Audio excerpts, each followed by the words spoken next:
बिस्मिल्लाहिर्रहमानिर्रहीम। आज फिर एक अहम मसला आपकी खिदमत में पेश करने जा रहा हूँ। वो मसला ये है कि किसी आदमी ने जो कमाई नाजायज़ तरीके से हासिल की हो, यानी जो दौलत किसी आदमी ने डाका डाल करके या चोरी करके या रिश्वत लेकर के हासिल की है, उसको काबिल इस्तेमाल कैसे बनाए, यानी उसको इस लायक और इस काबिल कैसे बनाया जा सकता है कि उसको हम इस्तेमाल कर सकें, हलाल कैसे बनाया जा सकता है उसको। ये आज का टॉपिक है। सवाल ये किया गया है कि किसी आदमी ने कोई घर बनाया और ये जो घर बनाया है ये उसने हराम ज़राए से हासिल की गई दौलत से बनाया है। मसलन चोरी करके उसने जो चोरी की थी या डाका डाला था या रिश्वत ली थी, तो इन ज़राए से जो दौलत हासिल की थी उससे उसने वो घर बनाया। अब इस घर के अंदर नमाज पढ़ना, कुरान पढ़ना, तिलावत करना या दीगर इबादतें करना खुद इस आदमी के लिए, इसके घर वालों के लिए कैसा है, जायज़ है कि नहीं है। या किसी दूसरे आदमी के लिए, मसलन घर के बाहर के जो लोग होते हैं, दोस्त होते हैं और रिश्तेदार होते हैं दीगर, तो उनका इस घर के अंदर इबादतें करना, नमाज पढ़ना, तिलावत करना क्या उनके लिए जायज़ हो सकता है, जबकि उनको इल्म हो या ना हो या सिर्फ उनको शक हो।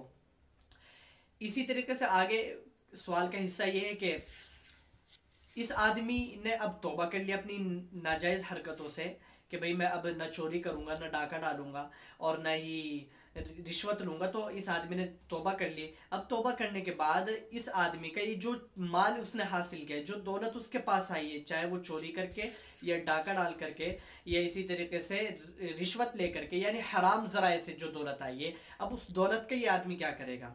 आया उसको इस्तेमाल कर सकता है, जबकि इसके पास अपना कोई दूसरा घर भी नहीं है जिसके अंदर रह सके, किसी दूसरे घर का इंतज़ाम नहीं रहने के लिए। तो अब ये आदमी उस घर को या उस माल को इस्तेमाल कर सकता है। इसी तरीके से आगे हिस्सा है सवाल का कि अब इस आदमी ने जो रिश्वत करके या चोरी करके डाका डाल करके जो माल हासिल किया है, इस माल को कैसे पाक करे, इस माल को पाक करने का तरीका भी बताएं और बताएं कि जो आदमी इस तरीके से, ये तीन हिस्से हो गए सवाल के तीनों हिस्सों का क्या जवाब है। अलग अलग जवाब है, सबका एक ही जवाब है। तो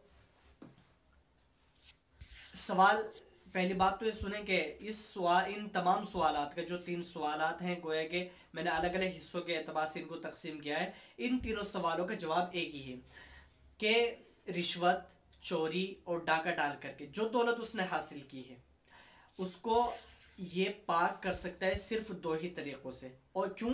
इसलिए कि ये चोरी करके जो इसने दौलत हासिल की है, डाका डाल करके जो दौलत इसने हासिल की है, या इसी तरीके से रिश्वत लेकर के जो दौलत इसने हासिल की है, उसका ये मालिक नहीं है।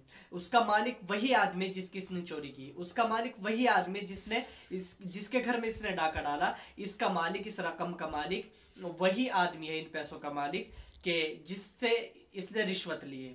तो जब ये मालिक ही नहीं है, अब जब तक के ये इतनी रकम, जितनी रकम इसने जहाँ से हासिल की है, चाहे वो चोरी की हो या डाका डाला हो या फिर रिश्वत ली हो, जब तक के उनको न लौटा दे, तो उस वक्त तक ये इसका मालिक नहीं बन सकता, क्योंकि इसके मालिक वो हैं। और हुकूकुल इबाद का से जिनका ताल्लुक़ होता है, जिन दौलत का ताल्लुक़ हुकूकुल इबाद से होता है, उसकी मिसाल ऐसी है कि जैसे मुर्दार और खिंजीर नापाक है, अब उसको पाक नहीं किया जा सकता। इसको पाक नहीं कर सकता आदमी, कोई भी मुर्दार को और खिंजीर को कोई पाक नहीं कर सकता। इसी तरीके से इस माल को पाक करने के सिर्फ दो तरीके हैं, तीसरा कोई तरीका इसके लिए नहीं है। दो ही इसके तरीके हैं जिनसे ये आदमी पाक कर सकता है इस माल को। नंबर एक, कि ये रकम जिससे ली है इसने उसको लौटा दे, पहला तरीका ये है। और दूसरा तरीका ये है कि जिस आदमी से इसने रकम ली हो उससे माफ़ी करा ले। अगर वो माफ़ कर देता है या ये आदमी उसकी रकम लौटा देता है, तो इन दो तरीक़ों से तो इसका माल पाक हो सकता है, इसकी दौलत पाक हो सकती है। इसके अलावा तीसरा कोई तरीका नहीं।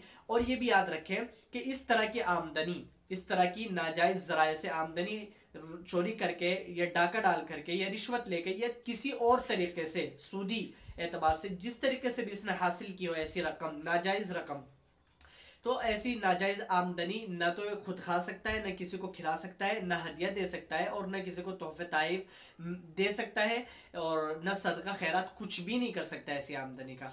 अल्लाहु आलम व इल्मुहु व अतम्मु व अहकम। अल्लाह ताला हम सबको अमल करने की तौफ़ीक़ अता फरमाए।